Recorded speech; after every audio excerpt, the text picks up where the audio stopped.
Его нет. Мы опоздали. Шш, тихо. А он... Стой! Не двигайся. Твою мать! Какого хрена? Что ты ищешь? Другой выход. Майк, слушай, ключа от фуникулера нет. Джош. Его забрал Джош. Что это такое, Эм? Может, он забрал Джоша в шахту? Эм, что это? А? Ты слишком опасна, Эмили. Стой! Нет, я не могу. Господи, ты правильно сделал. Следите за ней. Я скоро вернусь.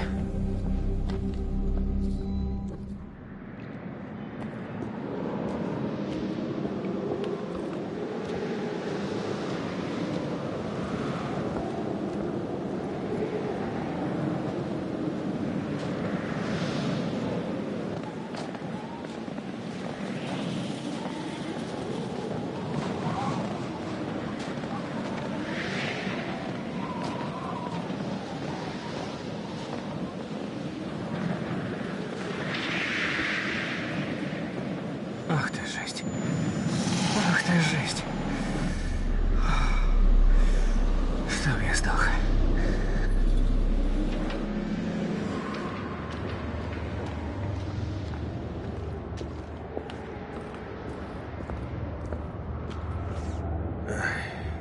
Была не была.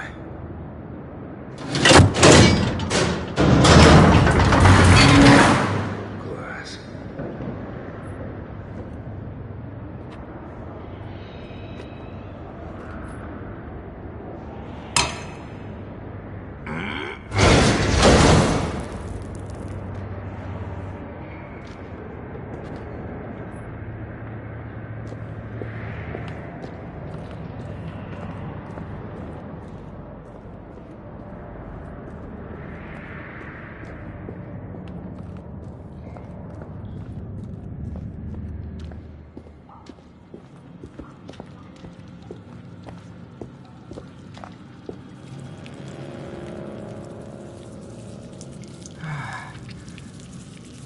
Ты тварь.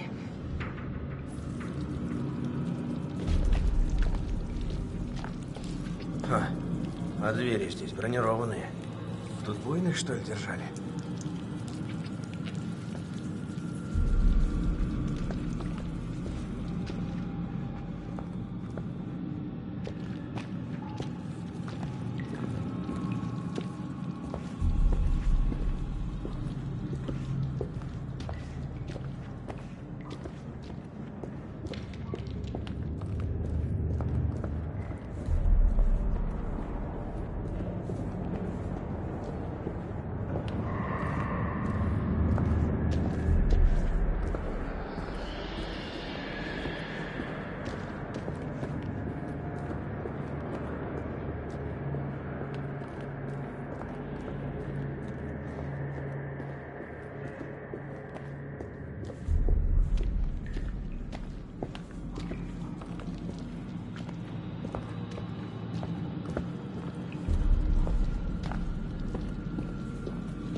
Кошмар. Смотреть противно.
А?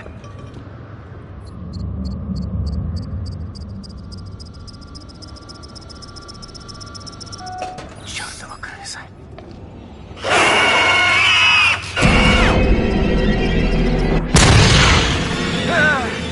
Получай, мразь!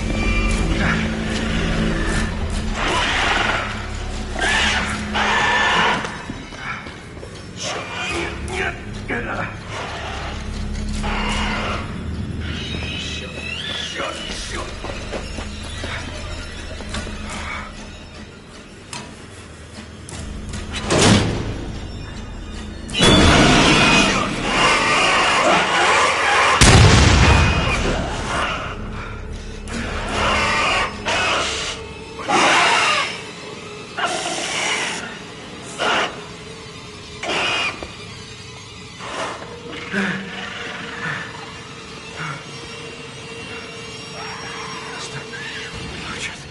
Черт! Черт! Охренеть. Нет, этого просто не может быть.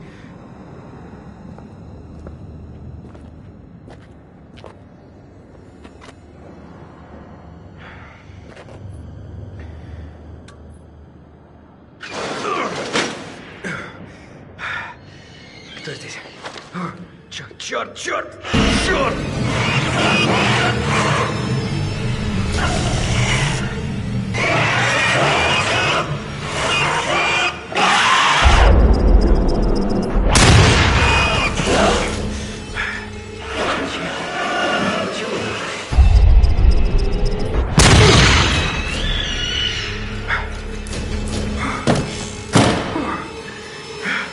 Твою мать!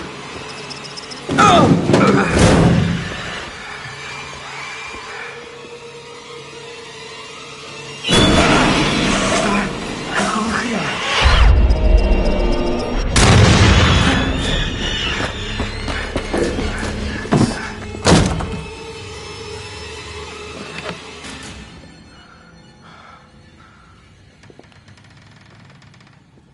Это еще что?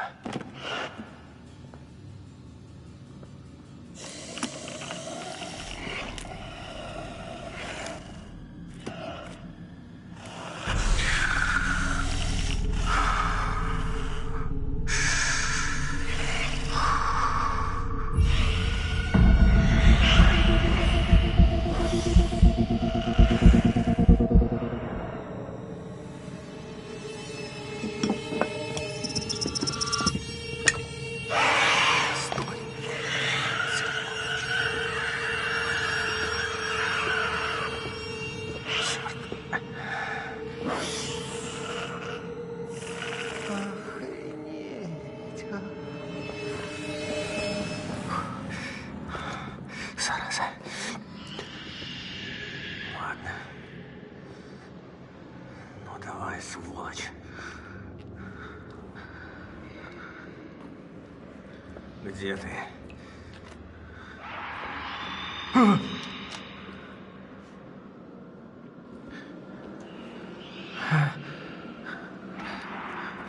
Черт. Какого? Что?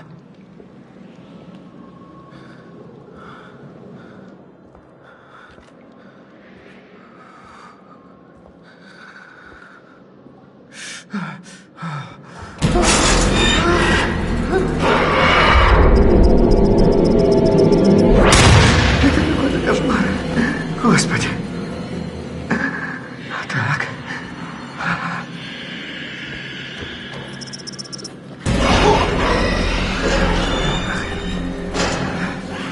По очереди! Меня хватит на всех! Твою мать!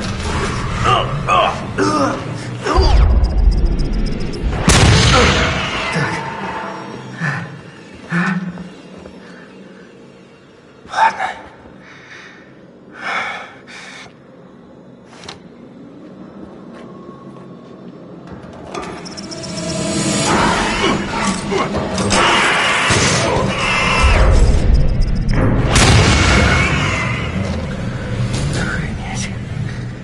Охренеть.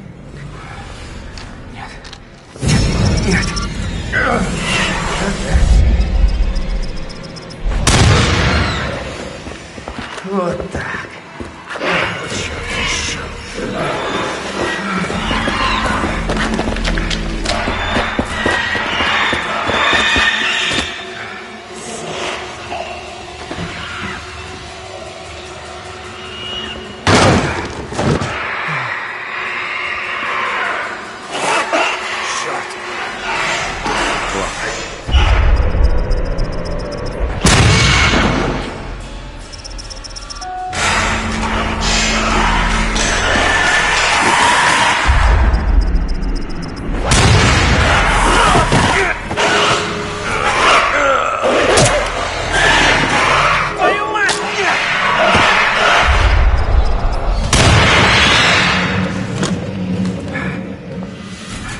Нет!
Давайте, не тормозите, надо искать Майка.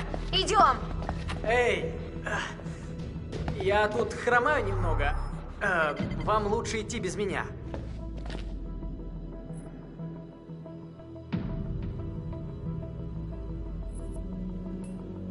Нет, Крис, мы тебя не бросим. Пойдем вместе.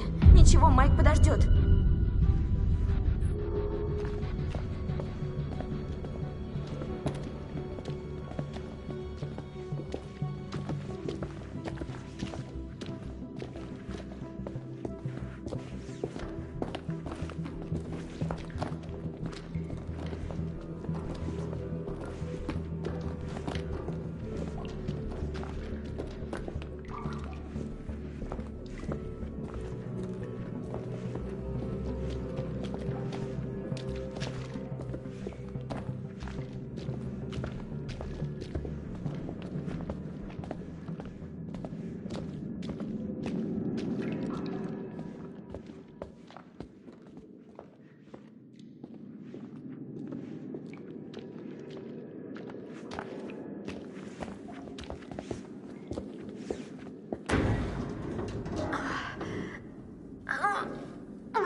Наверное, Майк за собой закрыл.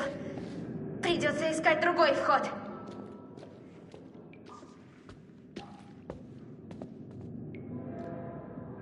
Стоп! Эй, а может сюда? Может, попробуем? Ну, другого выбора у нас, похоже, нет.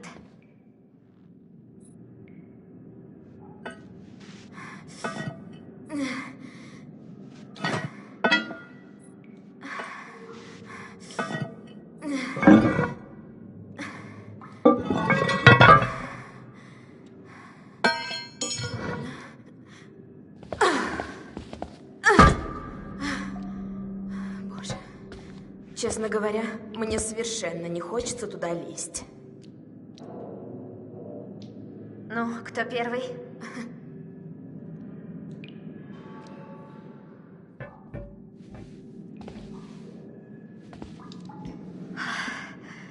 Неплохо. По этому тоннелю можно пройти в лечебницу? Конечно. Куда еще, по-твоему?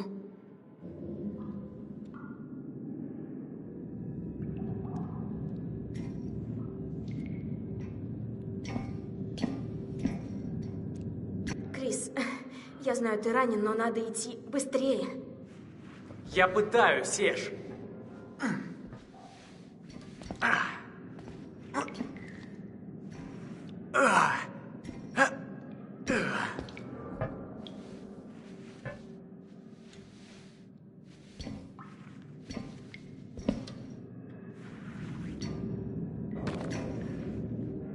Эй, люк надо закрыть, да? Ну а вдруг нас преследуют? Да, ладно, закрывай и пошли скорее. Ты тогда догоняй, ладно? Ага.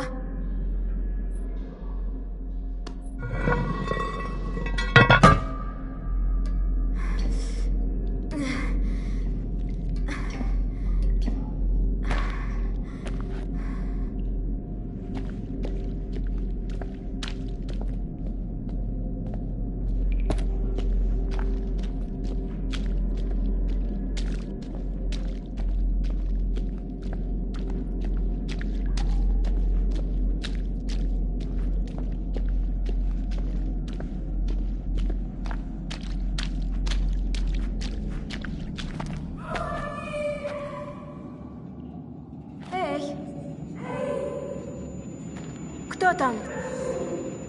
Слышишь? Джессика? Это ты?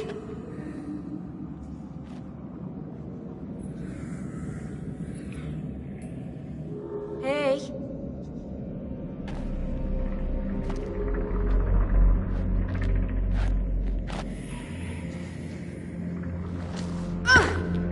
Черт!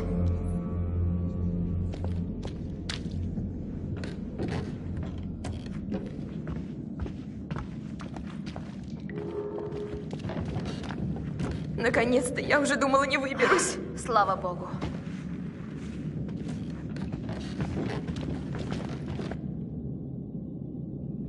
Вон, смотри. Прекрасно. Лестница сломана, нам туда не забраться. Нет, мне кажется, у меня получится. Это как скалодром. Дальше я одна. Встретимся потом в доме, я пойду за Майком.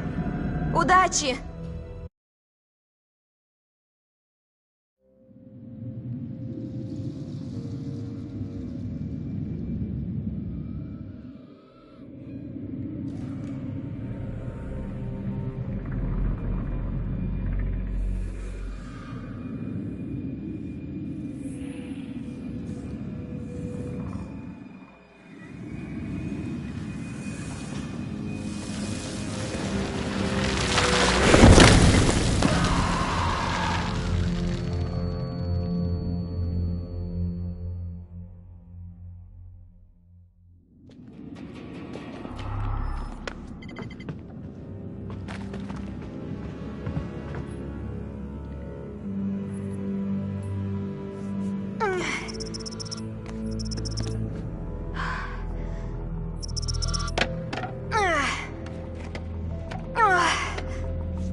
Давай.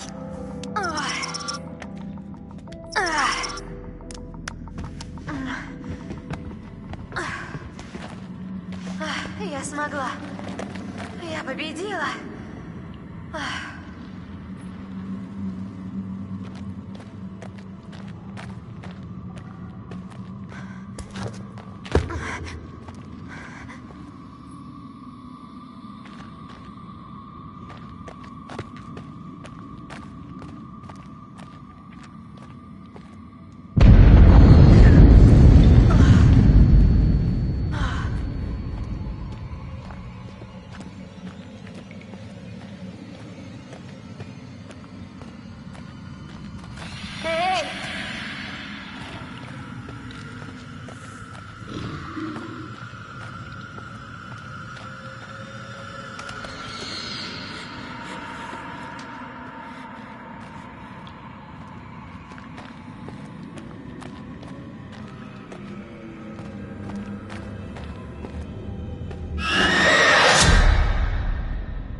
Вот так. Ну, давай, ты же сможешь.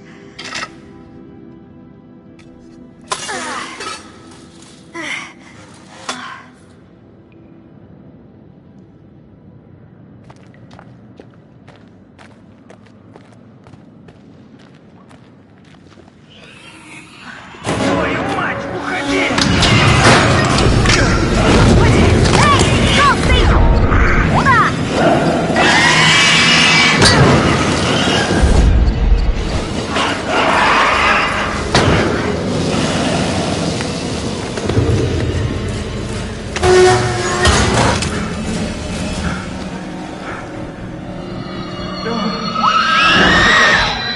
А как ты думаешь?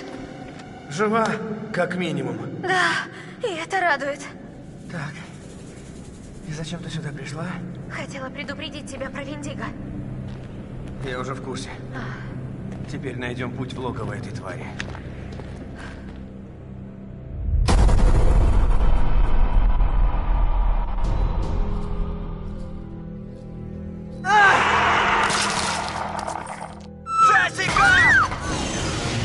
Майк, слушай, ключа от фуникулера нет. Джош. Его забрал Джош. Его нет. Мы опоздали. Шш, тихо. Может, он забрал Джоша в шахту? Стой. Не двигайся. Твою мать! Какого Я достану ключ прямо из логова этой твари, а потом мы свалим отсюда.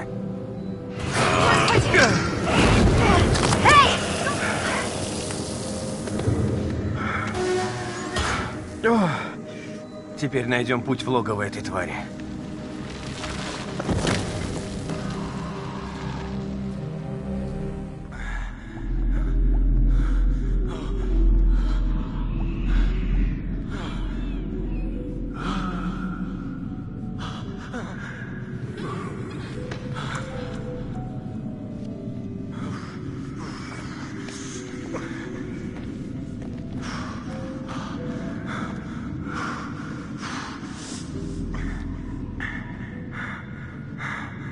Не знаю, был ли тебе хоть какой-то толк от этих сеансов.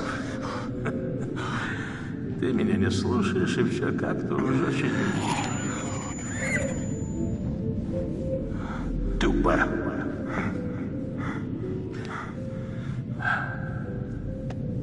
Ну, я пойду, Джош. Пора тебе усвоить.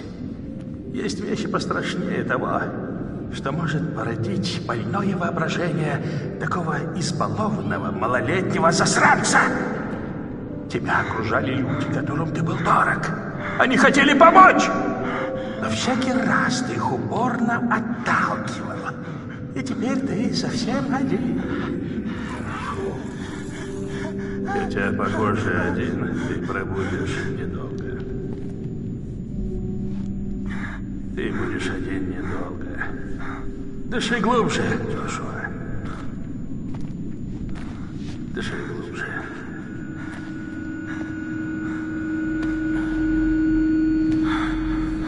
Что? Нет. Нет, нет, нет, нет, нет, нет. Нет.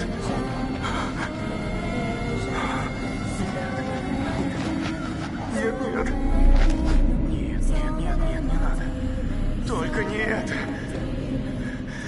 Уйдите! Уйдите! Уйдите от меня! Нет, вы мертвы! Вас нет!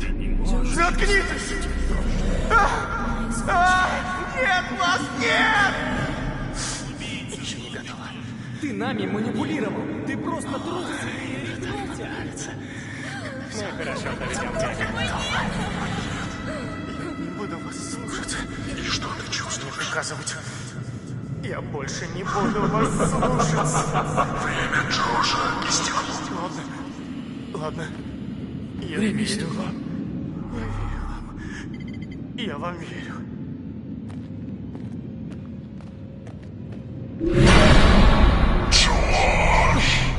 Нет, нет, нет. Вас здесь нет. Мы остались одни. Нет, нет, нет, нет, только не это. Совсем одни. Но теперь ты с нами. Мы семья. Уйдите. Оставьте меня в покое! Скиньте! Почему ты не нашел нас, Джош? Почему оставил умирать? Не хотел вашей смерти. Клянусь.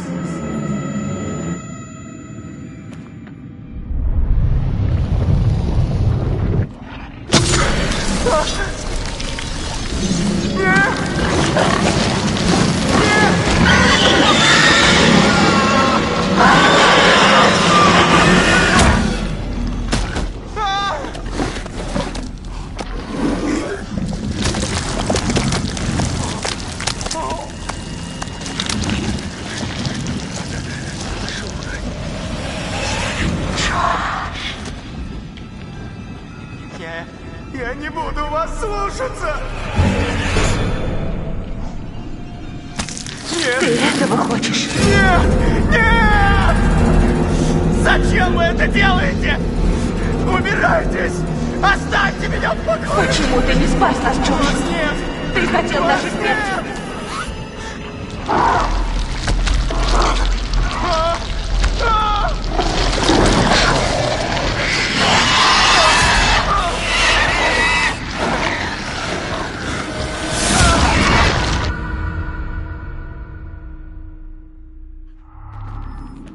Не верится, что это было человеком.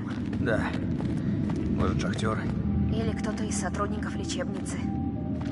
Там такая хренотень творилась, что меня бы это даже не удивило. Какая хренотень? Кто-то ловил Виндиго, связывал и держал живыми. Короче, там капец что было.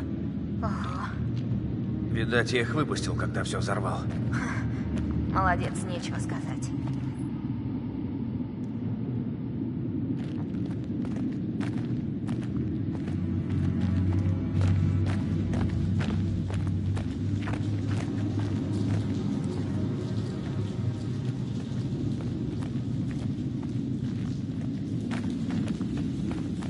Майк, это то, о чем я думаю? Черт, похоже на могилу.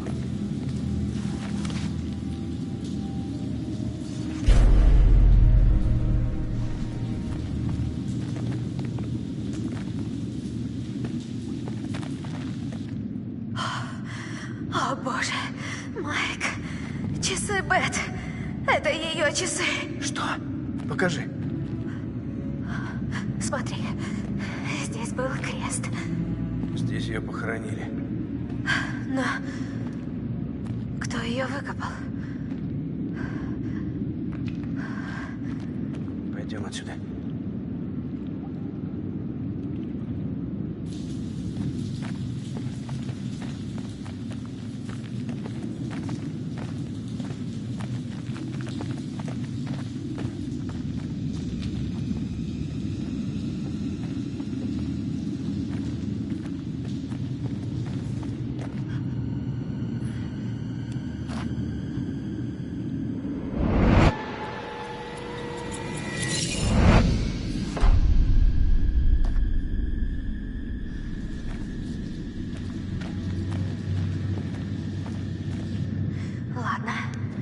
Я пошла.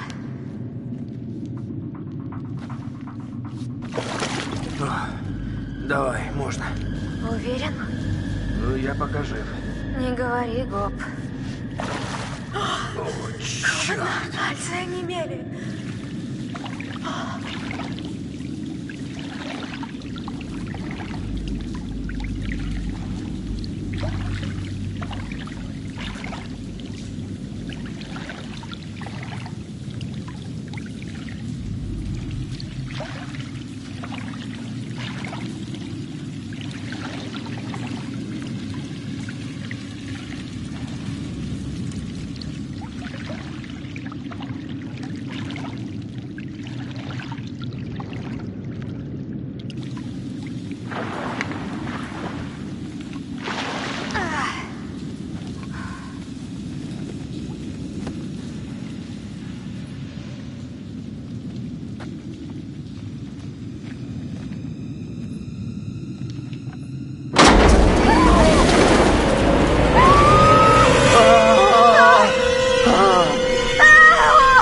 Господи! Это Джесс. Это Джесс.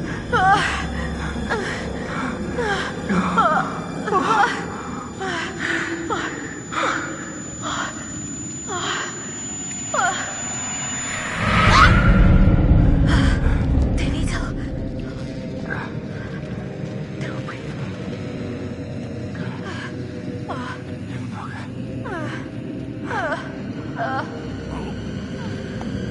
О, боже. Нет! Меня тошнит.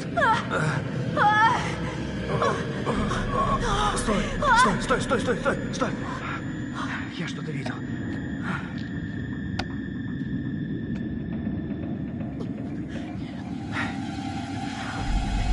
Джош! Не буду вас слушаться.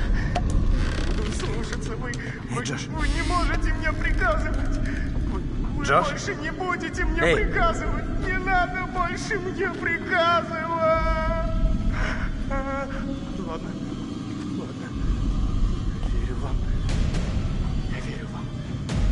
Я вам верю.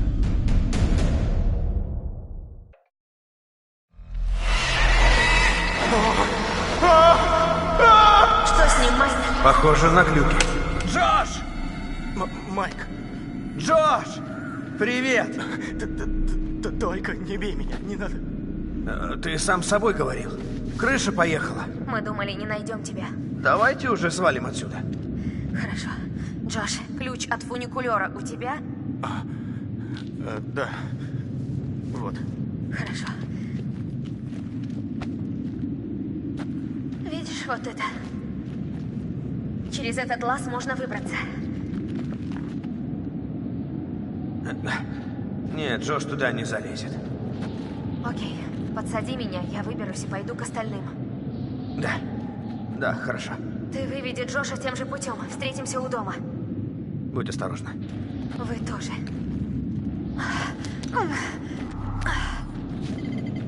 Ладно, пошли, псих ненормальный.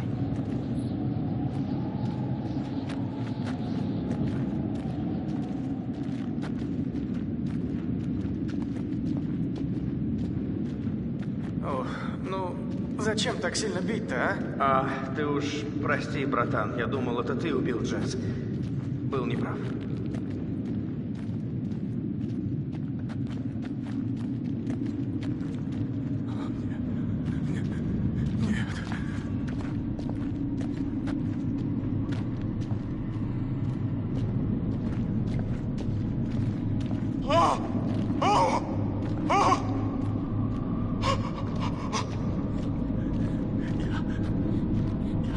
Не хотел вашей смерти.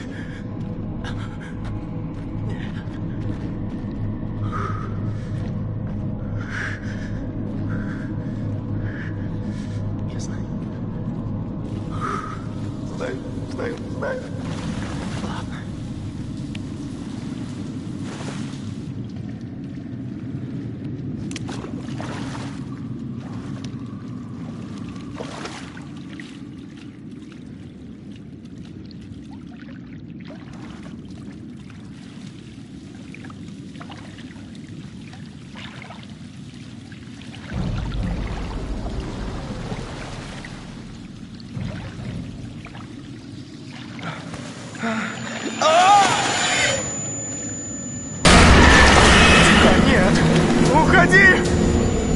Тебя нет!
Майк.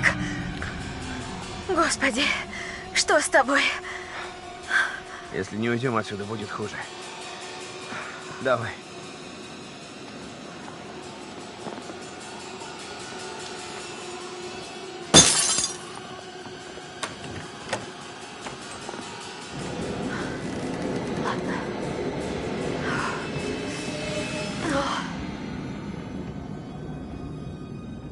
Майк, куда делся Джош? Он унес его. Господи, жуткая смерть. Плохо. И что будем делать? Надо проверить подвал. Может, там кто остался?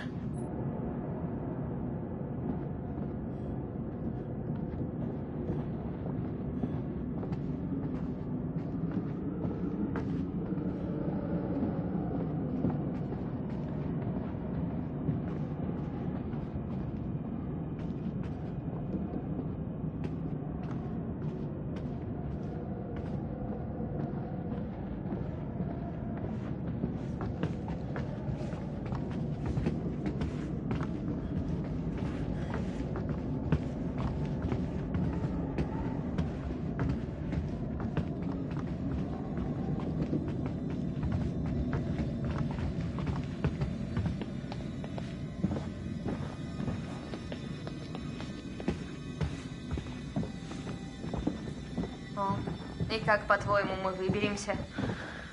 Старайся об этом не думать. Нет! Бежим! Бежим отсюда! Скорей, скорей! Скорее, уходим! Беги!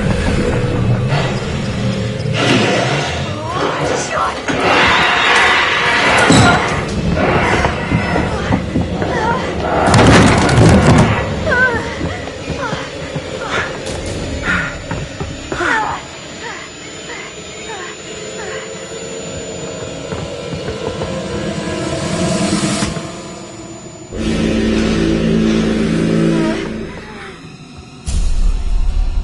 Замри.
Тут мужик. Даже не знаю, с чего начать. Сначала вы думали, что он вас преследует. Скажите, ваши друзья тоже так думали? Ну да, но... А может, они его убили? Что? Нет, вы не понимаете, разве не ясно? Если он на вас напал. Он спас меня. Я видел, как он погиб. Я слышала Джессику, не понимаю как. Она туда попала, но я знаю, это была она. Он навел пистолет на меня. Вот сюда, прямо в лицо, и мог выстрелить. Он чуть не убил меня, козел. Мы встречались, я думала, что хорошо его знаю, а он оказался полным моральным уродом. Он сошел с ума. Такое творил. И я думал, это он напал на Джесс. Мы с ним дружили. После несчастья он много общался со мной. Говорил, только я его понимаю. Я думала, мы на одной волне. Если хотите поговорить, Не хочу. обычно после такой душевной травмы... Спасибо, не надо. А Мэтт, вы его нашли? Нет, пока нет. Боже, он погиб? Погиб? С чего вы взяли? О, нет, нет, нет. Он был... Господи, я вела себя с ним как стерва, а ведь, наверное, могла бы ему помочь, могла бы спасти его. Я почти успел. Она была совсем рядом. Если б я был чуть быстрее, я бы ее спас. Мог ее спасти. Из-за меня Джесс погибла. Послушайте меня. Неважно, верите вы или нет. Поверите, когда увидите. Вы должны спуститься в шахту. Что в шахте, Сэм? Я увидела, что там. И очень хотела бы это забыть.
I am Hayden Panettiere, and we are here at the studio recording Until Dawn.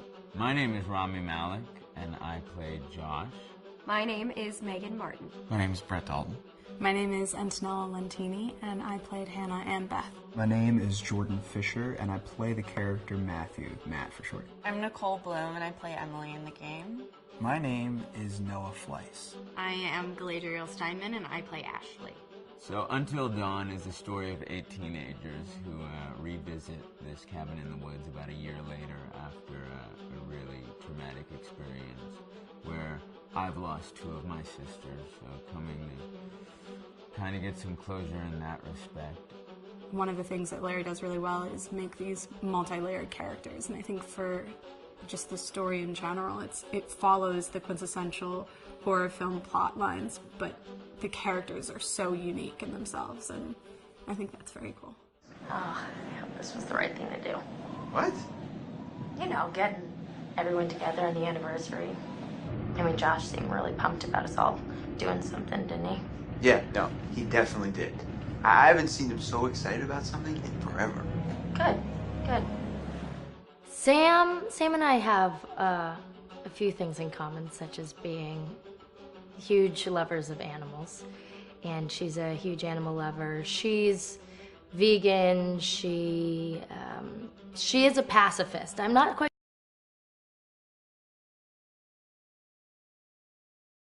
as far as saying that I'm a pacifist, but she's spunky and cool. I know that she, I think, is made fun of a little bit by the rest of them who think that her morals and her beliefs in that area are a little ridiculous and they don't agree with them, but she doesn't care. It doesn't stop her from being herself, and that's something that I hope I have in common with her.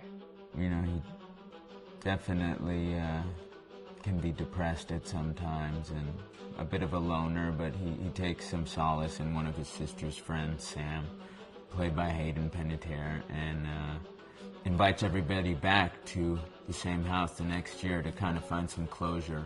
Jessica she has a whole lot of personality. She is definitely the sort of mean girl character that...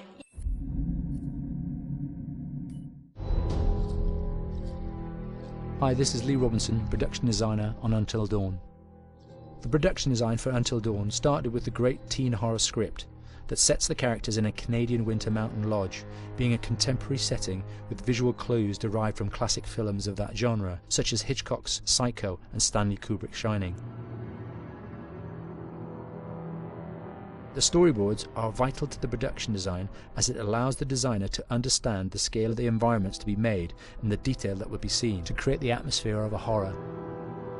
This took us into concepts that took these storyboards further, visualizing the world through the color palette, the lighting, tone, and the mood, and developing key locations such as the lodge, the cable car stations, the forests themselves, the wilderness.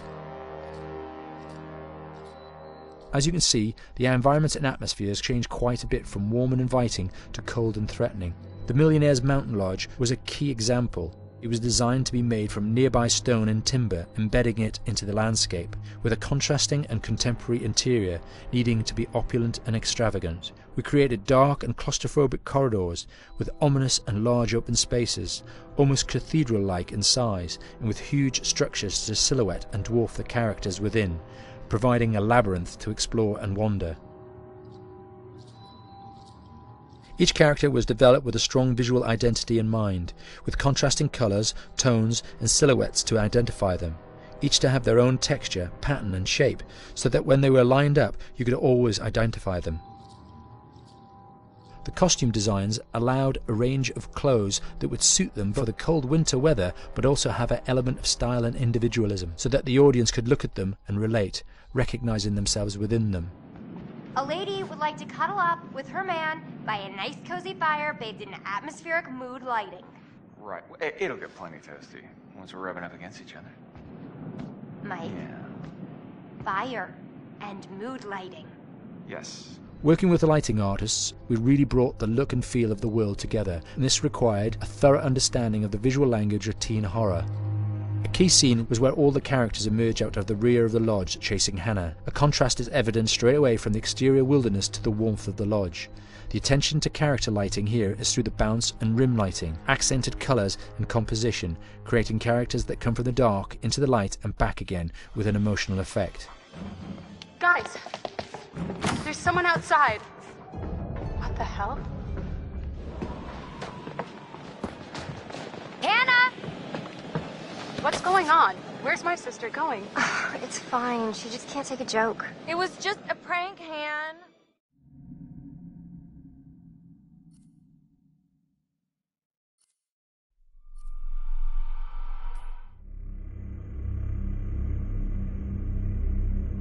Until Dawn is a game that's full of horror, and one of the things we decided to do early on was to take a scientific approach to how scary it was. So we did experiments on people and we measured their responses to the game. We've created a test area. It's as close to a home setup as we can get it. We've recruited ordinary people to play the game and we've left them to play it on their own. You're turning the light off.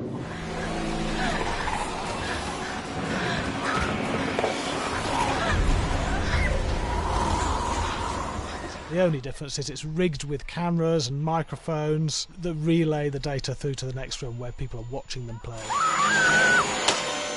Bracelet here we use for biometric testing. It measures the player's emotional response. It's called a galvanic response sensor. It makes contact with the user's skin and it measures the electrical conductivity across their skin. It's the same principle as an old-fashioned lie detector. When you're stressed, you sweat a little, very sensitive, and picks up tiny changes if the player is feeling anxious or scared. That data's fed back to a testing team, comes through as a graph. I'm so sorry.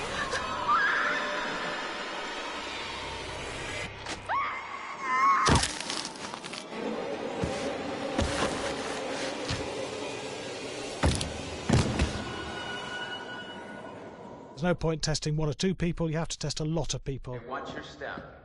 When we have a scare that's consistently has a measurable emotional response, then we knew it was good. If it didn't have that, it goes back to the team for improvement. The data doesn't tell us what's wrong with the scare, it only tells us if it's working or not.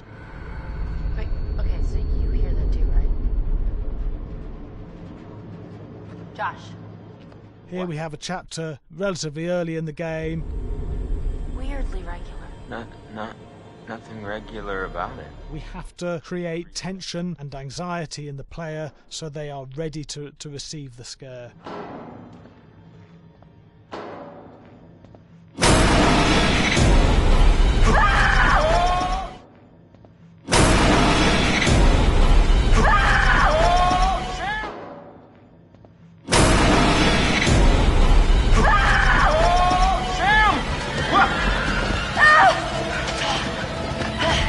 Give the player time to recover, to cool down, to calm down, and then start building the tension again before we do the next scare.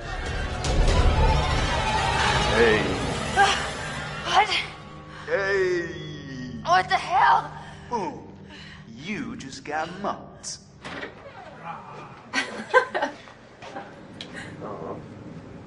Yeah, I have such an adrenaline high from that game. There's two things we found. One is we could look at the scares, analyse if our expected scares were working effectively. Were people shrieking and covering their hands, or were they getting an emotional response from it? And being scientific about it means that we strip out people's opinions about whether things are working or not. We've got data, and we look at the data. If it's working, we're happy with it. Really scary.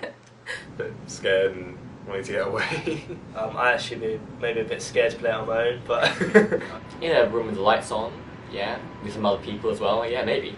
But because I'm a scaredy cat, I would play with someone in the room. And the lights on. It was one of the scariest games I've played in a long while.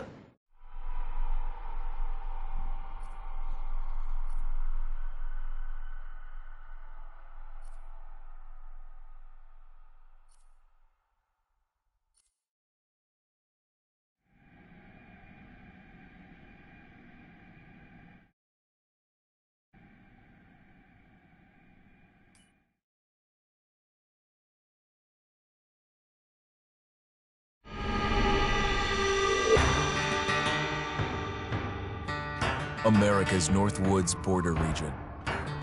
Within this land of 10,000 lakes and miles of dense timber, a hideous creature is believed to lurk. The North Woods is probably one of the last frontiers in America. There's still a lot of places in this area that hasn't been set foot by man. Monsters and mysteries exist here because it is remote. Up in the North Woods, winters are long. In times of biting cold and isolation, a devouring monster is believed to come forth. It's terrorized native people for generations. Growing up, I was told, like, don't go outside, the Wendigo will get you.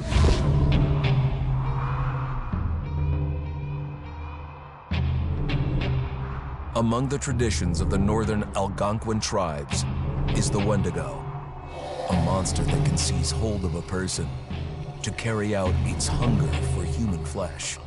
Many Native Americans fear even talking about this Wendigo, and even the mention of the name will let the Wendigo find out where you are, and it will open you up to be possessed by this Wendigo.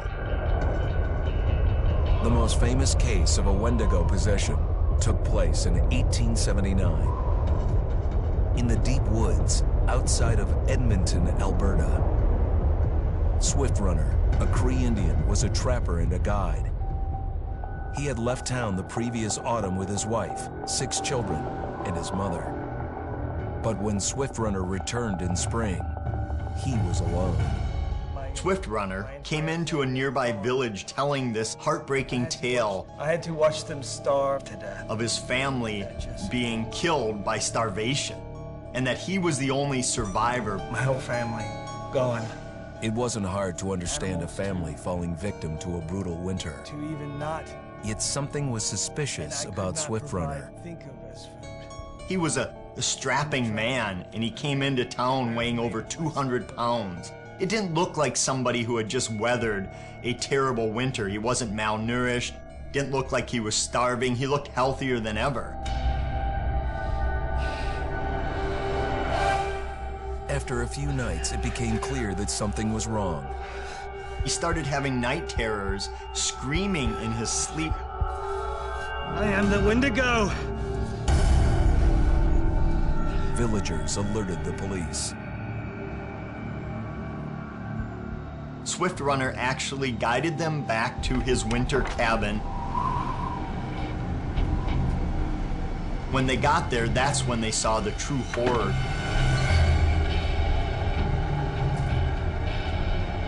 Human skulls were scattered around, many bones, some of which had been snapped in half, and the marrow inside had been drained. They had never seen anything like it. Swift Runner had killed his entire family, shooting them, hitting them with an axe, strangling, and then eating most of their bodies.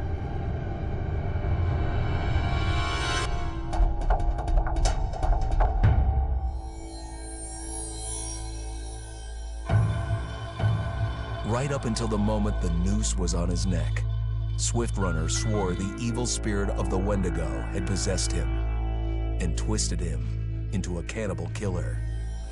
When he was on the gallows, Swift Runner himself said, "I am no longer a man."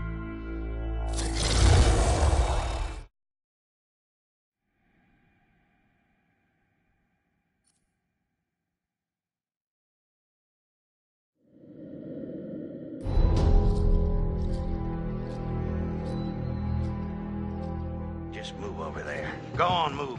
Let me say what I came to say. I'm here to tell you what you're up against being back on this mountain. You should never have returned. I don't know why you did after what happened last year. You mean with Hannah and Beth? Yeah, how could you know without being involved? I don't take kindly to you kids coming up here to my mountain. Your mountain. The mountain don't belong to me, it's true. But it don't belong to the Washingtons. This mountain belongs to the Wendigo. Hi, this is Lee Robinson, production designer at Supermassive Games. Understanding the ancient myths of the Wendigo was key for their development that helped the visual look. Through sketches and concepts, these elements were visualized, such as eyes being milky, almost dead, with loss of lips and eyelids due to frostbite, fangs growing and arms and legs getting longer, with skin hardening and thickening to look snarling and menacing, yet withered and lean. The hell was that? Another fucking piece of... Fingers and toenails extending like claws, allowing them to climb effortlessly. We made them look gaunt and weathered, and having ragged remains of clothes they wore. Blood-stained and rotten, with patches of hair still remaining, they retained strong skeletal limbs, which enable them to be agile and quick through the environment. Where are you? My name is Jamie Gallipo, Animation Director at Supermassive.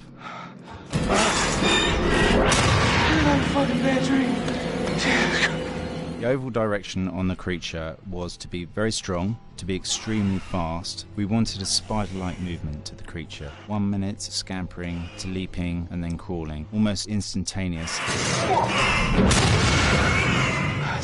And finally, we wanted the creature to have this real, uncontrollable thirst for flesh.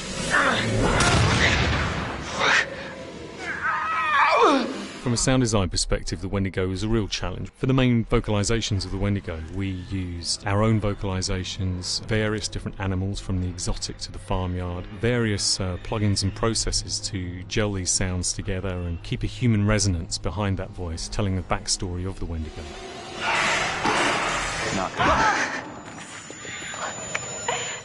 During the chase sequences, the anger of the Wendigo is felt by encircling breaths, screams and screeches that essentially chase you as you're being chased by the Wendigo.